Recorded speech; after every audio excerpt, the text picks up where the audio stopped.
what would you say are some really good examples in business where people can protect themselves? What would be some top tips around that in terms of how they can protect themselves?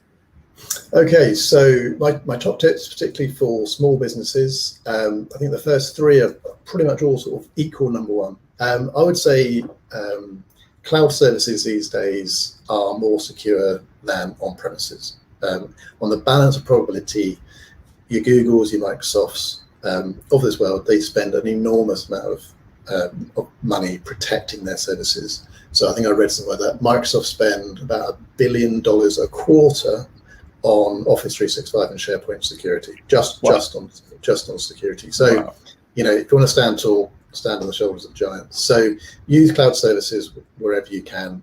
They are not, you know, perfect. You know, Google went down for half an hour a few weeks ago.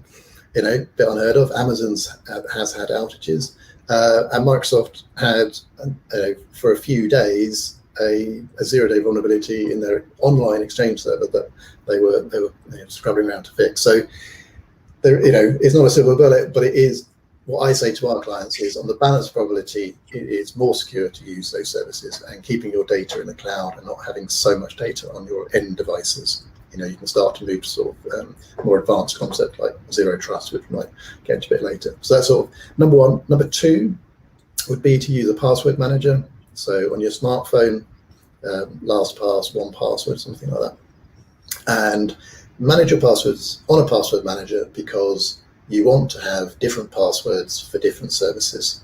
So another really common attack vector for cyber criminals is trawling data breaches with known username and passwords in.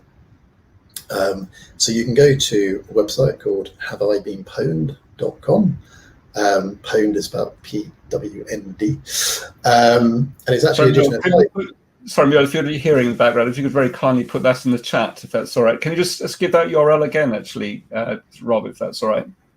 Yeah, it's Have I Been Pwned, with pwned spelled P-W-N-D.com. It's run by a chap called Troy Hunt. Troy's got a great podcast, and he's a bit of a legend in the cybersecurity circles, an Australian gentleman. You know, he runs that site. And what he does is basically collate all the data breaches from all around the world globally and stores them in a database. And then anyone, I can just put your email address in and see if you have been in a data breach. Now, my personal email address I've had since I was a student. It's an old Gmail account, and I've been in 17 data breaches in the last 25 years. Nothing I could do about it. LinkedIn got hacked. All the usernames and all the passwords all got published on the web. And nothing I could do about it. But had I used that LinkedIn, the password I used for LinkedIn for another website, like my Gmail account, so the attackers know my Gmail email address and they know a password I've used for LinkedIn. Now, human nature, I might reuse that password, or I might reuse a password that's similar. It's got a 1 on the end, or it starts with a different number, or ends with a different, you know, and you can start to brute force these passwords. And basically guess at other services. You know, have I used the same password for Xero? Have I used the same password for banking? Have I used the same password for other things? So that is a really easy way in for attackers. And again, if you look at the website, the last time I looked at it just before Christmas, and it had 8 billion unique username and passwords. There's only 7 billion. Yeah, 8 billion. There's only 7 billion people, so most people have more than one email address, to be fair. But I mean, that's like one breach per person on the planet, plus a few. So there's a lot of data in there. And if you reuse passwords between systems, i.e. you don't use a password manager to manage complex systems, then it's very easy for attackers to go to website, you know, find the same data breaches that Troy Hunt finds. And basically replay those passwords into, you know, pick a service, any service. This is where the third tip would be, if possible, always use second factor authentication. So banks have been using second factor 2FA, sometimes called MFAs, and multi-factor authentication for some time.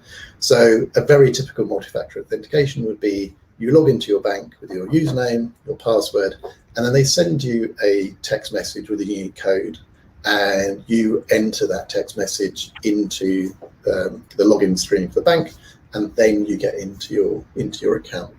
So they know your phone number. They assume that you have your phone. So it's just an extra piece of data that is unique to you. And the MFA code, the two-factor authentication code, changes regularly. So every single time you request a login to your bank, you'll get a different code. The same technique is used for authenticator apps. So Google have a really good authenticator app. Authy.com have a really good authenticator app.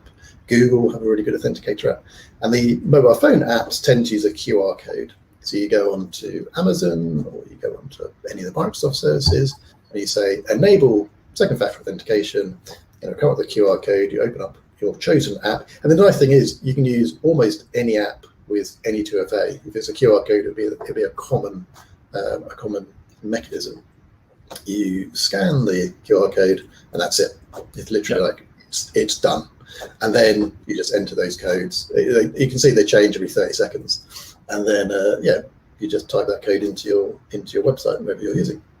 So the top three, and I'd say, for me, no real reason, especially small businesses, they're pretty much free, easy to set up.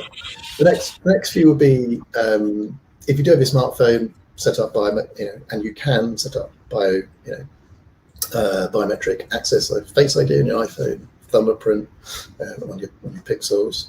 I think they do Face ID on Pixels as well now. With a password app on your phone and all your passwords in your password app on your phone now suddenly becomes really quite important because it's got all your passwords on. So using biometrics, if you forget to set a PIN or someone knows your PIN or it's an easy to guess PIN and you lose your phone, you are also losing all your passwords to all your accounts. So, I recognize there's a trade-off there.